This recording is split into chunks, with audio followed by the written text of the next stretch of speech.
தினம்தோறும் விளக்கேற்ற நல்ல எண்ணெய் இதயம் நல்லெண்ணெய். வயதான காலத்தில் தங்களை பராமரிப்பார்கள் என்ற நம்பிக்கையில் பிள்ளைகளுக்கு சொத்துக்களை எழுதி வைக்கும் பெற்றோருக்கு ஆதரவாக மும்பை உயர்நீதிமன்றம் வரலாற்று சிறப்புமிக்க தீர்ப்பு ஒன்றை வழங்கியுள்ளது. பெற்றோரை கவனிக்காத பட்சத்தில் பிள்ளைகளுக்கு எழுதி கொடுத்த சொத்துக்களை அவர்கள் தாராளமாக திரும்ப பெறலாம் என்று நீதிமன்றம் திட்டவட்டமாக கூறியுள்ளது. மும்பை லோயர் பரேல் பகுதியைச் சேர்ந்த 68 வயது நகைக்கடை உரிமையாளர் ஒருவர் கடந்த 2005ஆம் ஆண்டு வாங்கிய அடுக்குமாடி குடியிருப்பு ஒன்றில் தனது மனைவி மற்றும் மகனுடன் வசித்து வந்தார். முதுமை காலத்தில் தன்னையும் தனது 60 வயது மனைவியையும் அன்போடு கவனித்து அனைத்து அடிப்படை வசதிகளையும் செய்து தர வேண்டும் என்ற முக்கிய நிபந்தனையுடன் கடந்த 2023ஆம் ஆண்டு மே 8ஆம் தேதியன்று அந்த வீட்டை தனது மகனுக்கு தானபத்திரம் மூலம் அவர் மாற்றிக் கொடுத்தார். ஆனால் சொத்து கைக்கு வந்த சில காலத்திலேயே குடும்ப உறவில் விரிசல் ஏற்பட்டுள்ளது. அதன் உச்சகட்டமாக கடந்த 2025ஆம் ஆண்டு அந்த முதியவரும் அவரது மனைவியும் சொந்த வீட்டை விட்டு வெளியேற வேண்டிய கட்டாய நிலைக்கு தள்ளப்பட்டனர்.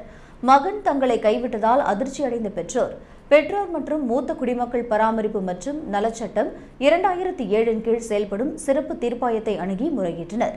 இந்த வழக்கை முழுமையாக விசாரித்த தீர்ப்பாயம் மகனும் அவரது குடும்பத்தினரும் அடுத்த 60 நாட்களுக்குள் வீட்டை முழுமையாக காலி செய்து பெற்றோரிடம் ஒப்படைக்க வேண்டும் என்று அதிரடி உத்தரவு பிறப்பித்தது. இந்த உத்தரவை எதிர்த்து அவரது மகன் மும்பை உயர்நீதிமன்றத்தில் மேல்முறையீடு செய்தார். அவரது சார்பில் ஆஜரான வழக்கறிஞர், எனது மனுதாரரின் தந்தை பொருளாதார ரீதியாக தன்னிறைவு பெற்றவர், அவருக்கு சொந்த தொழிலும் பிற சொத்துகளும் தாராளமாக உள்ளதால் இந்த உத்தரவை ரத்து செய்ய வேண்டும் என்று வாதாடினார்.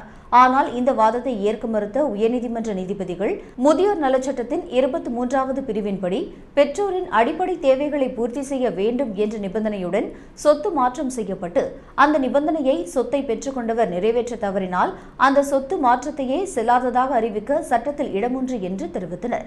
மேலும் இந்த சட்டப்பிரிவின் பயன்பாடு என்பது மூத்த குடிமக்களின் பொருளாதார நிலையை பொறுத்தது அல்ல என்றும் பெற்றோர் ஏழையா பணக்காரரா என்பது முக்கியமல்ல, சட்டத்தில் குறிப்பிடப்பட்டுள்ள பராமரிப்பு நிபந்தனைகள் மீறப்பட்டால் சொத்து மாற்றத்தை தாராளமாக செல்லாததாக அறிவிக்கலாம் என்று குறிப்பிட்ட நீதிபதிகள் பிள்ளைகள் பெற்றோர்களை கவனிக்காவிட்டால் எழுதி கொடுத்த சொத்தை திரும்ப பெறலாம் என்று தெளிவுபடுத்தியுள்ளனர்.